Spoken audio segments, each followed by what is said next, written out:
Hello friends, welcome to my channel. तो देखेंगे UPSC prelims 2024 के लिए डेली क्यूजे की इस बार 2023 के लिए। तो जो हमारे चैनल पर नए हैं, चैनल को सब्सक्राइब जरूर कर ले ताकि आपको नोटिफिकेशन जो है मिलता रहे। ठीक है, तो आइए देखते हैं आज का पहला क्वेश्चन। तो है, अदन की खाड़ी के संबंध में निम्नलिखित कथनों पर विचार कीजिए। ठीक है, और कितने कथन सही है ये है। कह रहा, यह अरब प्रायद्वीप के दक्षिणी तट पर यमन और अफ्रीका में सोमालिया के बीच स्थित है। तो पहला कथन सही है। यह बाब अल मांडेव जल डबरू मध्य के माध्यम से लाल सागर को अरब सागर से जोड़ता है, और ये भी कथन सही है, इसीलिए ऑप्शन सी करेक्ट होना चाहिए। आइए देखते हैं इसका डिस्क्रिप्शन। कर अदन की खाड़ी हिंद महासागर की एक शाखा अरब प्रायद्वीप के दक्षिणी तट पर यमन और अफ्रीका में सोमालिया के बीच स्थित है, इसलिए कथन पहला सही है।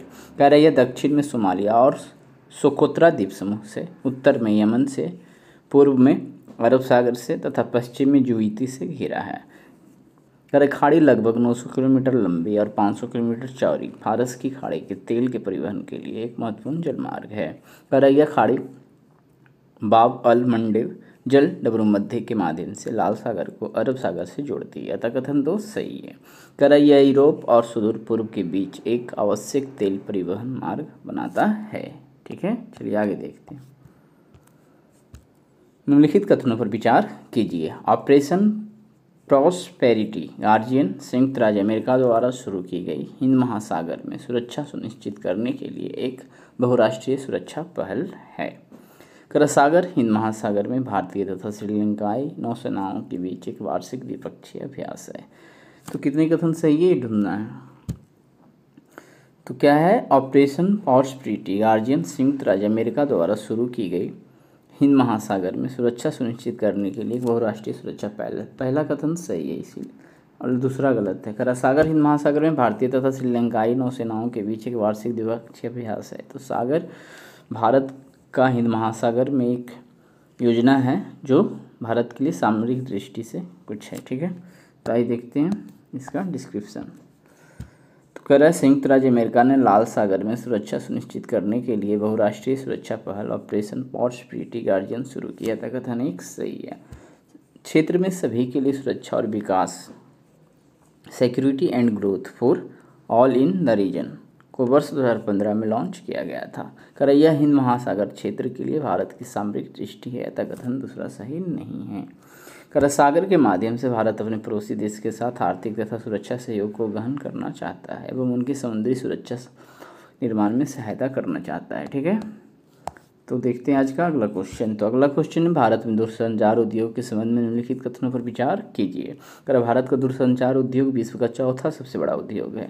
दूसरा, यह प्रत्यक्ष विदेशी निवेश प्रवाह के मामले में चौथा सबसे बड़ा क्षेत्र है। तीसरा है कि भारत की कुल टेली घनत्व 100% है। कितने सही है, तो ध्यान देना है कि भारत दूरसंचार उद्योग विश्व का जो है दूसरा है। ठीक है, तो पहला गलत हो जाएगा, ये ठीक है। यह प्रत्यक्ष विदेशी निवेश प्रवाह के मामले में चौथा सबसे बड़ा क्षेत्र है। भारत की कुल टेली घनत्व लगभग ये 84 के आसपास है। ठीक है, 84 दशमलव समथिंग कुछ प्रतिशत है। तो ये तीसरा गलत है, तो दो गलत हो गया। सही कितना है, तो केवल एक, ऑप्शन ए करेक्ट हो जाएगा। ठीक है ना, तो आइए देखते हैं फिर डिस्क्रिप्शन में। तो भारत में टेलीकॉम सेक्टर की स्थिति। भारत में दूरसंचार उद्योग अगस्त 2023 तक 1.79 बिलियन यानी वायरलेस प्लस वायरलाइन उपयोगकर्ता आधार के साथ विश्व में दूसरा सबसे बड़ा उद्योग है, अतः कथन एक सही नहीं है। ठीक है, दूसरा है, कराइया एफडीआई अंतर प्रवाह के मामले में चौथा सबसे बड़ा क्षेत्र है, जो कुल एफडीआई अंतर प्रवाह में 6% का योगदान देता है, कथन दूसरा सही है। कर भारत में कुल टेली घनत्व 84.69% है।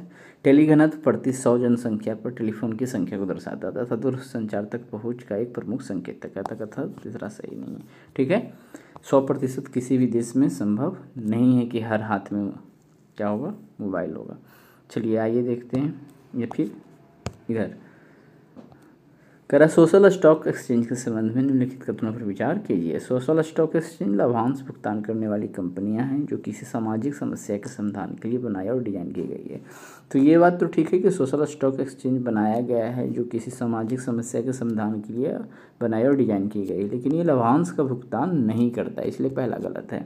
पर यह बाजार नियामक भारतीय सुरक्षा और विनिमय बोर्ड के तहत कार्य करता है, तो ये तो सही है। सेबी का यह zero coupon zero principal bond के माध्यम से धन जुटाता है, तो ये भी सही है। तो यहाँ पे ऑप्शन सी सही होगा, 2 और 3। ठीक है,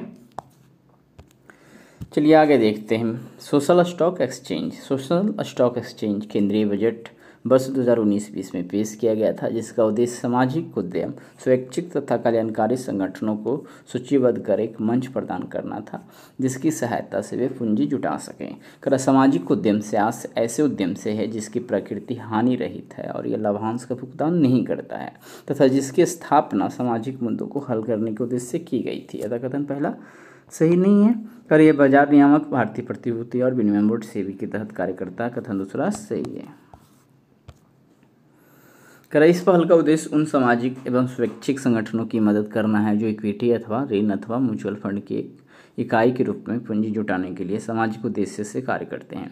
यह विदेशी सहायता से भारत की स्वतंत्रता को प्रदर्शित करते हुए सामाजिक कल्याण परियोजनाओं के लिए वित्त पोषण के नवीन तथा किफायती स्रोत प्रदान करता है। करे सेबी ने SSC पर पंजीकृत सामाजिक उद्यमों को zero coupon zero principal bond के माध्यम से धन जुटाने की अनुमति दी थी। यथा कथन तीसरा सही है। तो ZP बॉन्ड ऋण प्रदान नहीं करते हैं तथा निवेशकों के बॉन्ड की परिपक्वता पर कोई पूंजी प्रदत्त नहीं की जाती है। चलिए तो आगे देखते हैं। जलवायु परिवर्तन प्रदर्शन सूचकांक यानी CCPI के संदर्भ में निम्नलिखित कथनों पर विचार कीजिए। उपयुक्त कथनों में कितने सही है ये ढूंढना है। कर CCPI देश के जलवायु संरक्षण प्रदर्शन पर नजर रखने के लिए एक स्वतंत्र निगरानी उपकरण है, तो ये पहला कथन सही है। कर यह वर्ष 2005 से प्रतिवर्ष प्रकाशित किया जा रहा है, तो ये भी सही है।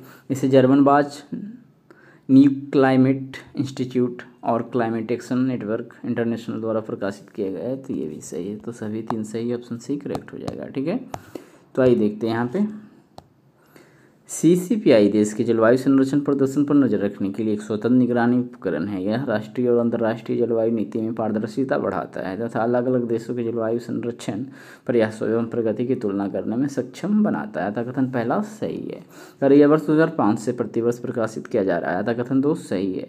इसे जर्मन बाज न्यू क्लाइमेट इंस्टीट्यूट और क्लाइमेट एक्शन नेटवर्क इंटरनेशनल द्वारा प्रकाशित किया गया है। कथन तीसरा सही है।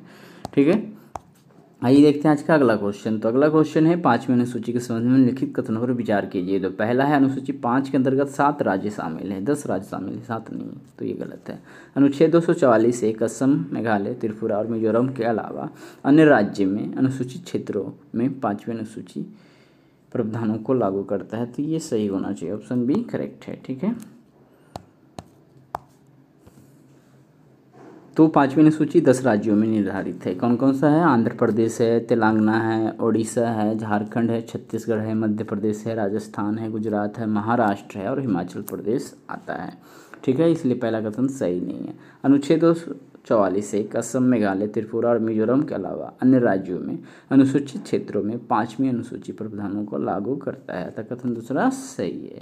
ठीक है, आइए देखते हैं आज का अगला क्वेश्चन। निम्नलिखित युग्मों पर विचार कीजिए, कितने सही सुमेलित है। जनजातीय विद्रोह और स्थल।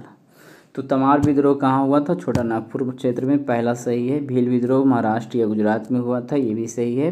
पत्तलगढ़ी आंदोलन झारखंड में हुआ था, ये तीनों आपस में सही है, ऑप्शन डी करेक्ट हो जाएगा। ठीक है, ऑप्शन डी करेक्ट हो जाएगा। तो यहाँ डिस्क्रिप्शन, तमार विद्रोह ये छोटा नागपुर क्षेत्र में ओरांव जनजातियों द्वारा किया गया था। ठीक है, भील विद्रोह यह महाराष्ट्र तथा गुजरात के खानदेश पहाड़ी श्रृंखलाओं में किया गया था। दूसरा सही है, पहला सही है। पत्थलगढ़ी आंदोलन जो है, पत्थलगढ़ी आंदोलन की शुरुआत झारखंड के खूंटी जिले में जनजातीय लोगों ने की थी, अतः तीसरा भी सुमेलित है। अनुसूचित क्षेत्र में पंचायत तार पेशा अधिनियम के संबंध में निम्नलिखित कथनों पर विचार कीजिए, कितने सही नहीं है ये ढूंढना है। कर इसे वर्ष 1996 में पंचायतों से संबंधित संविधान के भाग 9 के प्रावधानों को अनुसूचित क्षेत्रों तक विस्तारित करने के लिए अधिनियमित किया गया था। दूसरा है, यह ग्राम सभाओं को विकास योजनाओं को मंजूरी देने तथा गौण वन उपज के प्रबंधन सहित सभी सामाजिक क्षेत्रों को नियंत्रित करने में महत्वपूर्ण भूमिका निभाने का अधिकार देता है। तीसरा है, यह जनजातीय समुदाय जो अनुसूचित क्षेत्रों के निवासी हैं को स्वशासन की अपनी प्रणालियों के माध्यम से स्वशासन करने के अधिकार को मान्यता देता है। तो यहाँ पे 1 2 3 तीनों सही है। अच्छा, कितने सही नहीं है, इसलिए ऑप्शन डी करेक्ट हो जाएगा। ठीक है, तो आइए देखते हैं। कर पेशा अधिनियम वर्ष 1996 में पंचायतों से संबंधित संविधान के भाग 9 के प्रावधानों को अनुसूचित क्षेत्रों तक विस्तारित करने के लिए अधिनियमित किया गया था। कथन पहला सही है। कर पेशा ग्राम सभाओं को विकास योजनाओं को मंजूरी देने तथा सभी सामाजिक क्षेत्रों को नियंत्रित करने में महत्वपूर्ण भूमिका निभाने का अधिकार देता है। इसमें निम्नलिखित का प्रबंधन शामिल है। कथन दूसरा सही है। कर जंगल जमीन से संबंधित संसाधन, गौण वन उपज का स्वामित्व प्रदान करना। मानव संसाधन में देखेंगे तो प्रक्रियाएं एवं क्रमिक जो नीतियों को लागू करते हैं, स्थानीय बाजारों का प्रबंधन करना, भूमि अन्य संक्रामणीय संसाधनों की रोकथाम, मादक द्रव्य के विक्रय का विनियमन। करा यह जनजातीय समुदाय जो कि अनुसूचित क्षेत्रों के निवासी हैं को स्वशासन की अपनी प्रणालियों के माध्यम से स्वशासन करने के अधिकार को मान्यता देता है तथा प्राकृतिक संसाधनों पर उनके पारंपरिक अधिकारों को भी स्वीकार करता है, इसलिए तीसरा सही है। तो देखते हैं आज का अगला क्वेश्चन। तो अगला क्वेश्चन हिंद महासागर रिम एसोसिएशन, ठीक है, IORA के संबंध में निम्नलिखित कथनों पर विचार कीजिए। ठीक है, इंडियन ओशियन रिम एसोसिएशन हो जाएगा IORA का फुल फॉर्म। कर IORA का दृष्टिकोण वर्ष 1995 में कितने सही ढूंढना है में दक्षिण अफ्रीका के दिवंगत राष्ट्रपति नेल्सन मंडेला की भारत यात्रा के दौरान उत्पन्न हुआ था। पहला कथन ठीक है। कर भारत और चीन दोनों इस संगठन के सदस्य है। भारत तो सदस्य है लेकिन चीन नहीं है। ठीक है, तेहरान स्थित क्षेत्रीय विज्ञान और प्रौद्योगिकी हस्तांतरण केंद्र इसकी विशेष एजेंसियों में से एक है, तो ये सही है। तो दूसरा गलत है। कितने सही है, तो केवल ये कर दो, ऑप्शन ए करेक्ट हो जाएगा। ठीक है, तो फिर से देखिए हिंद महासागर रिम एसोसिएशन, इसमें चीन शामिल नहीं है। ठीक है, कर हिंद महासागर रिम एसोसिएशन की स्थापना 7 मार्च 1997 की हुई थी। IORA का दृष्टिकोण वर्ष 1995 में दक्षिण अफ्रीका के दिवंगत राष्ट्रपति नेल्सन मंडेला की भारत यात्रा के दौरान उत्पन्न हुआ था। कथन पहला सही है।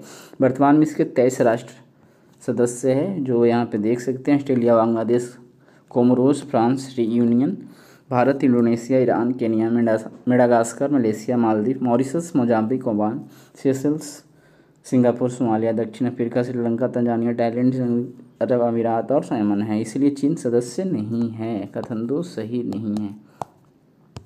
थोड़ा सा और देख सकते हैं कि संवाद सहयोगी में चीन जो है शामिल है। ठीक है, मिस्र, जर्मनी, इटली, जापान, कोरिया, गणराज्य रूस, तुर्की, यूनाइटेड किंगडम और संयुक्त राज्य अमेरिका ये जो है संवाद सहयोगी है। विशिष्ट एजेंसियाँ इसका क्या है, क्षेत्रीय विज्ञान और प्रौद्योगिकी हस्तांतरण केंद्र जो था क्वेश्चन में, ये तेहरान ईरान में स्थित है। कर मत्स्य पालन सहायता इकाई भी एक है जो मस्कट ओमान में स्थित है। तो कभी कभी क्वेश्चन कुछ आ जाए कि मस्कट कहाँ है, तो ओमान में है। ठीक है, चलिए आगे देखते हैं।